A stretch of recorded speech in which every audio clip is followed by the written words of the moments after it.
Thanks for joining us. I'm Lance Fieser. Governor Tony Evers and Republican legislative leaders had a breakthrough this week, reaching a deal on a bill that will fund local governments and that gives Milwaukee a chance to stave off bankruptcy. The state aid to local governments will increase by 20%, except in Milwaukee, but city and county leaders there will be able to raise the sales tax with a 2/3 vote. That Milwaukee sales tax option had been a sticking point. The assembly version of the bill would have required voters to pass a referendum to add the tax. The compromise also included a deal on school funding.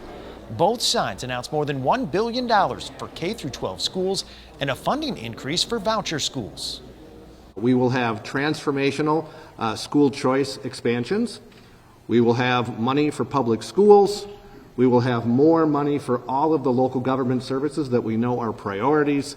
And on top of that, we have a large number of conservative wins with things that we have struggled to get across the finish line before. Governor Evers praised the boost in educational funding, saying this compromise ensures we make a historic investment in this budget for K-12 schools and education. Joining the show this week is Anthony Chergosky, political science professor from UW-La Crosse. First off, thanks for joining us here today. Thank you, Lance. All right, let's try to break down this wide-sweeping shared revenue deal. First off, the Milwaukee referendum was a real sticking point here. Did it feel like that referendum had to be taken away to get a deal done?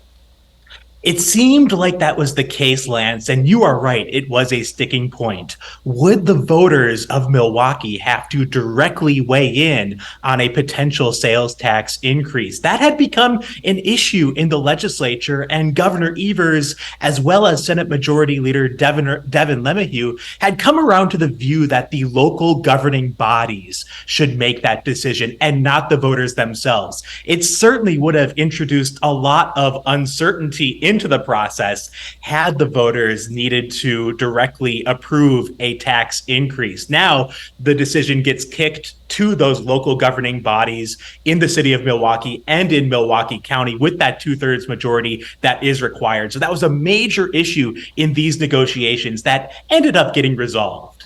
Well, this deal obviously now increases the likelihood that there is going to be that sales tax to get the money from Milwaukee, but it comes with strings attached.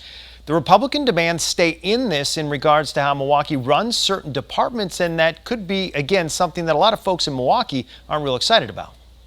That had been one of the key questions throughout this negotiation. How much money would we be talking about, first of all? And secondly, as you noted, what strings would be attached? Thirdly, what would the situation be for Milwaukee? We know that Milwaukee has been treated differently in these negotiations than other localities have been treated. And so it seems like those three issues kind of came together a little bit late in the game here, but we've resolved how much money we're talking about, how many strings are going to be attached, and the situation with Milwaukee.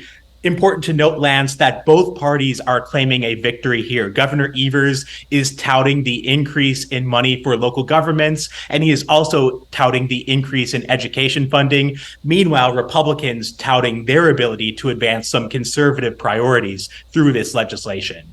Yeah, you mentioned the educational component to it. Maybe a little bit of a surprise. This isn't just about shared revenue. They kind of worked out both simultaneously.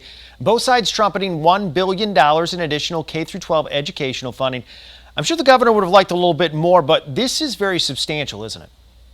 It is. And the strong budget situation for the state of Wisconsin undoubtedly played a role in these negotiations. It really helps when you're doing a difficult negotiation and, oh yeah, you also have a $7 billion budget surplus to work with. And so this would have been a much more difficult negotiation, I think, in a different, perhaps more difficult budget climate for the state of Wisconsin. Given the surplus, given the promising financial footing that Wisconsin is on, I think that made this negotiation a bit easier. Another important thing to note, Lance, is that both parties realized that there was a major problem with shared revenue. It took that to get these negotiations going. So that was a really important stage in this negotiation when you had both sides say, hey, we have a real problem with shared revenue, with funding for local governments. And then they were also able to make a deal on education funding on top of the local government funding.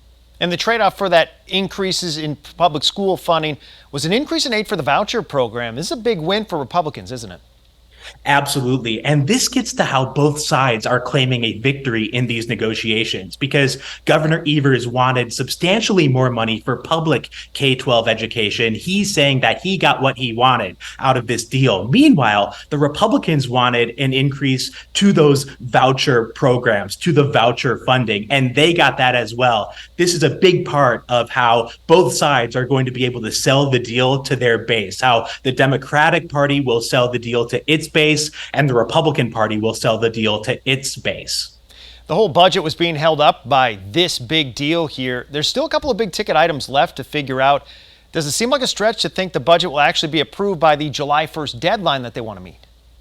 Not always the case that the budget gets approved by the July 1st deadline, but this was a major, major obstacle that needed to be overcome in order to reach that final budget deal. So now you can kind of see the path opening up to a final budget deal, getting reached, a final budget, passing both chambers of the legislature. There still is a ways to go, but the shared revenue deal was a major hurdle that had to be overcome, and now that hurdle has been surpassed. Shifting gears a little bit here, Representative Mike Gallagher has announced that he will not run against Senator Tammy Baldwin. He's going to go up for re-election in Congress. He was kind of the big Republican name being floated about, though, wasn't he? He was, Lance, and many Republicans, especially national Republicans, had been hoping that Mike Gallagher would run. Gallagher has earned a positive reputation in Washington, D.C. through his work in the House of Representatives, and many Republicans felt that he would have been a strong candidate to go against the incumbent Tammy Baldwin. We know that Tammy Baldwin is well established. She is also very well funded. She would not have been easy to beat. So now the Republicans need to decide who their candidate will be. There have been some names still floated around, but there is no announced candidate on the Republican side. We also might wonder what the future holds for Mike Gallagher. If he might run for Senate after Ron Johnson leaves office, Ron Johnson may leave office in 2028. Certainly not the last we've heard from Mike Gallagher, that's for sure, and not the last we've heard from Anthony Chergosky. Thanks again for joining us here this week. Thank you.